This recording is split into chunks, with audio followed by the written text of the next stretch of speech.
नमस्कार, मैं हूं राज और आप देख रहे हैं प्योर पॉलिटिक्स। तो महाराष्ट्र में महाविकास आघाड़ी, उद्धव ठाकरे, शरद पवार, इन सबों की स्थिति बेहद खराब है। भगदड़ मची हुई है। शिवसेना उद्धव ठाकरे की, उनके 6 सांसद तो भाग ही गए। अब अफरा तफरी का आलम ऐसा है कि खबर यह है कि शरद पवार के सांसद भी टूटने वाले हैं, टूटने को तैयार हैं। कम से कम उनके 5 सांसद, 8 में से 5 टूटने को तैयार हैं और वो कभी भी पाला बदल सकते हैं। मैं आपको बताऊंगा, इसके बारे में मैं आपको बताऊंगा कि शरद पवार किस तरह से बिल्कुल डर गए हैं और उन्होंने कैसे बैठक बुलाई जो उनकी बची खुची लीडरशिप टीम है, और इस पे चर्चा हुई है कि भाई किस तरह से इन सांसदों को रोका जाए। लेकिन उससे पहले मैं आपको यह बताऊं कि जब इस तरह की अफरा तफरी का माहौल हो गया, शिवसेना उद्धव ठाकरे के 6 सांसद एकनाथ शिंदे की शिवसेना के साथ जाकर के मिल गए, और अब खबर यह है कि एकनाथ शिंदे उद्धव सेना के विधायकों, विधान पार्षदों और कॉरपोरेटरों पर नजर गड़ाए हुए हैं। जी, ये आप जान लीजिए, उनके कम से कम 20 विधायक उद्धव ठाकरे के वो पलटी मारने के लिए तैयार हैं, वो भी एकनाथ शिंदे के साथ जा सकते हैं। और जो उनके विधान पार्षद हैं, 6 हैं, उनमें से 4 एकनाथ शिंदे के साथ जा सकते हैं, और कॉरपोरेटर जो बीएमसी में हैं उन पे भी एकनाथ शिंदे की नजर है, और उनमें से तकरीबन 35 उनके संपर्क में है।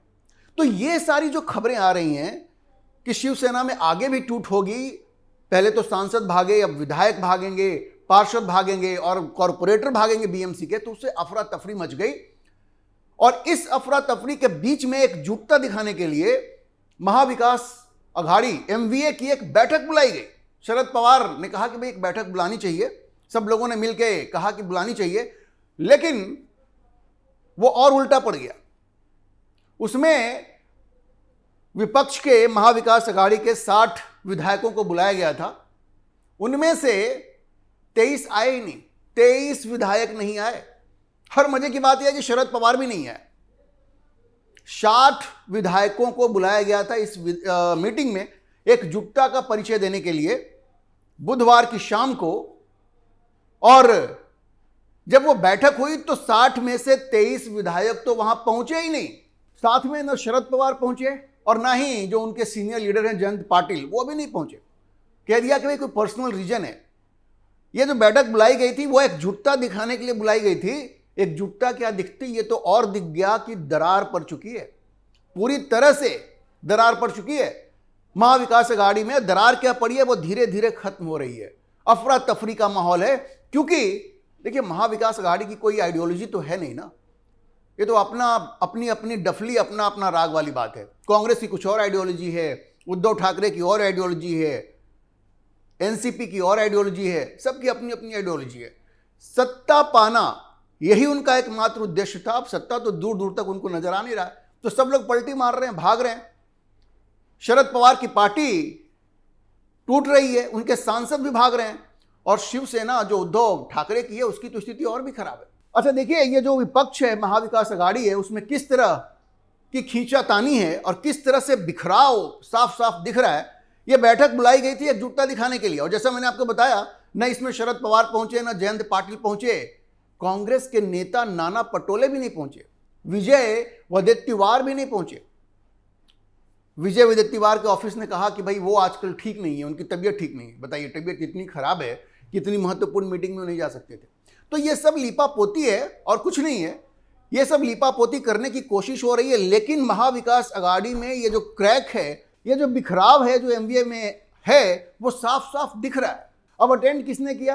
कांग्रेस के जो प्रदेश अध्यक्ष हैं हर्षवर्धन सपकाल, वो गए वहां पे, और संजय राउत वो कैसे नहीं जाते? संजय राउत गए, लेकिन संजय राउत तो उनकी स्थिति ऐसी हो गई है कि आजकल उद्धव सेना में उनको जम के गालियां पड़ रही हैं। लोग उन्हीं को ब्लेम कर रहे हैं कि संजय राउत और आदित्य ठाकरे, इन्हीं 2 लोगों ने मिल करके उद्धव ठाकरे को मिसगाइड किया है, और उसी का कुपरिणाम आज उद्धव सेना को भुगतना पड़ रहा है। शिवसेना जो यूबीटी है, उबाटा, उसको भुगतना पड़ रहा है। खैर ये दोनों लोग थे, लेकिन शरद पवार नहीं थे, जयंत पाटिल नहीं थे, नाना पटोले नहीं थे। सब लोग नहीं थे, जो मुख्य लोग जो मैटर करते हैं वो लोग वहां पे नहीं थे। तो एकजुटता दिखाना उनका प्रयास था, लेकिन जो मैसेज वहां से आया वो बिखराव का ही आया कि ये जो विपक्षी गठबंधन है वो पूरी तरह से बिखर चुका है और उसमें कोई भी एकता नहीं है। अच्छा देखिए, वहां पे जो 23 विधायक नहीं पहुंचे तो उद्धव ठाकरे के माथे पे शिकन पड़ गया और उन्होंने कहा कि भाई क्या वास्तव में हम लोग एक साथ हैं कि नहीं है? Are we truly together? क्या हम लोग एक साथ हैं? यह सवाल वहां पे खड़ा हो गया, क्योंकि ये जो बैठक बुलाई गई थी वो एकजुटता का संदेश देने के लिए बुलाया गया था और 60 में से 23 लोग पहुंचे नहीं।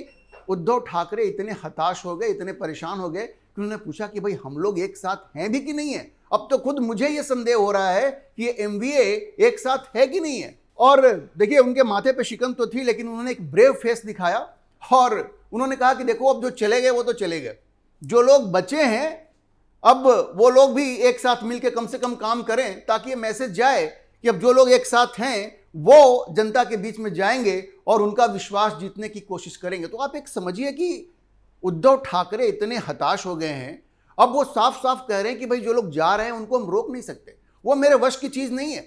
और उसकी वजह क्या है? देखिए, शिवसेना में आज जो ये रिसेंटमेंट है, ये जो इतना गुस्सा है, वो मूल रूप से दो चीजों को लेकर के है। एक तो कि इन्होंने बाला साहब ठाकरे की आइडियोलॉजी को तिलांजलि दे दी, विचारधारा को छोड़ दिया। बाला साहब ठाकरे हिंदू हृदय सम्राट, हिंदुत्व की आइडियोलॉजी को उन्होंने लात मार दिया। जिस बाला साहब ठाकरे ने कहा था कि कांग्रेस से हाथ मिलाने की बजाय हम पार्टी को खत्म करना पसंद करेंगे, उसी कांग्रेस के साथ उन्होंने हाथ मिला लिया और उन्होंने पार्टी पे आदित्य ठाकरे को थोपने की कोशिश की। लोगों ने कहा कि भाई इस व्यक्ति में कोई लीडरशिप क्वालिटी नहीं है, आप जबरदस्ती हमारे सर पे थोप रहे हैं। जैसे ममता बनर्जी ने अभिषेक बनर्जी को थोपने की कोशिश की, आपने देखा तृणमूल कांग्रेस का क्या हाल हुआ। उसी तरह का विद्रोह यहां पे शिवसेना में भी हुआ। तो उद्धव ठाकरे को लेकर के शिवसेना में इतनी नाराजगी है, उनके सांसद तो भाग ही गए।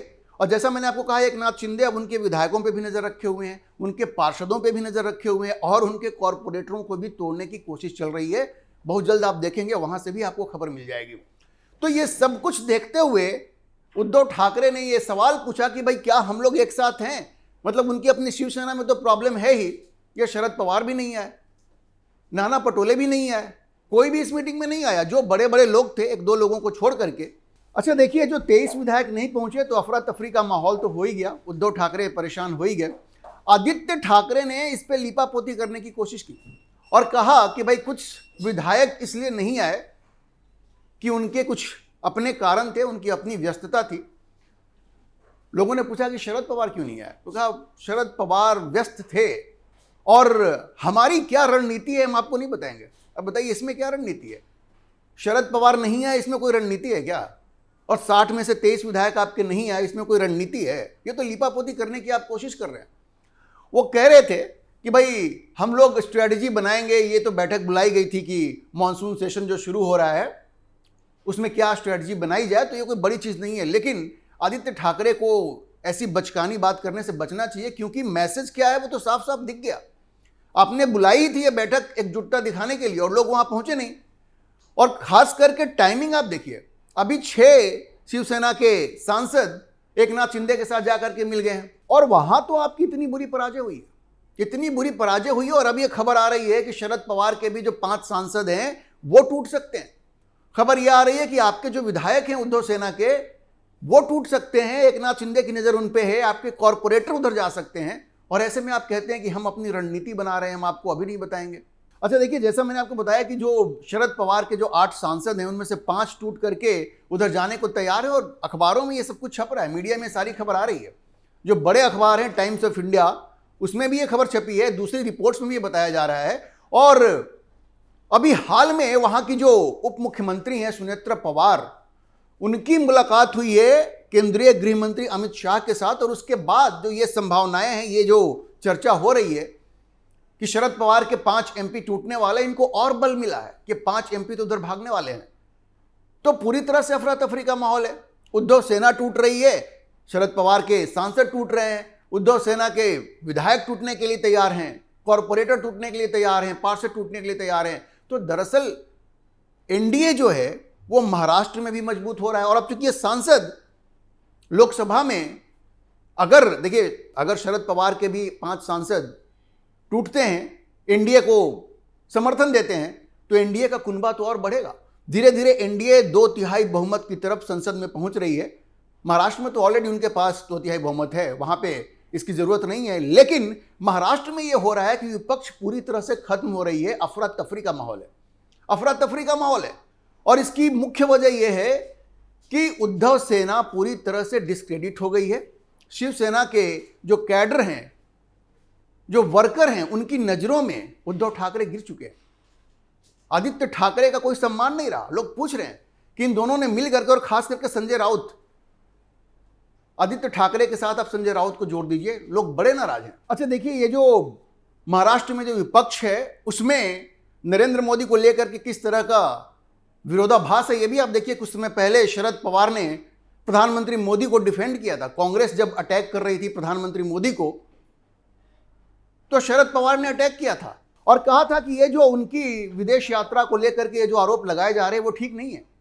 ये कांग्रेस टारगेट कर रही थी ना कि प्रधानमंत्री मोदी विदेश का दौरा इतना ज्यादा करते हैं और उसका देश को कोई फायदा नहीं हो रहा है। तो शरद पवार ने आगे बढ़ करके प्रधानमंत्री मोदी को सपोर्ट किया था। उस वक्त भी यह सवाल उठा था कि भाई क्या राहुल गांधी अपने अलाइज को भी अपने साथ रख रहे हैं? वो टारगेट तो कर रहे हैं, वो टारगेट कर रहे हैं प्रधानमंत्री मोदी को, लेकिन उनके अपने अलाइज उनके खिलाफ हैं। तो ऐसे में शरद पवार नरेंद्र मोदी को अगर सपोर्ट कर रहे हैं तो इसका मतलब बहुत स्पष्ट है कि महाविकास अघाड़ी में जबरदस्त फूट पड़ी हुई है और वो लोग एकजुट नहीं है और राहुल गांधी को अपने अलाइज से, अपने सहयोगियों से वो सपोर्ट नहीं मिल पा रहा है। अभी के लिए इतना ही। हम इस खबर पर नजर बनाए रखेंगे और आपको अपडेट करते रहेंगे। इस विषय पर आप क्या सोचते हैं, अपनी राय कमेंट बॉक्स में जरूर लिखें। और अगर आपको वीडियो पसंद आया हो तो आप इसे लाइक करें, शेयर करें और हमारे चैनल को सब्सक्राइब जरूर करें।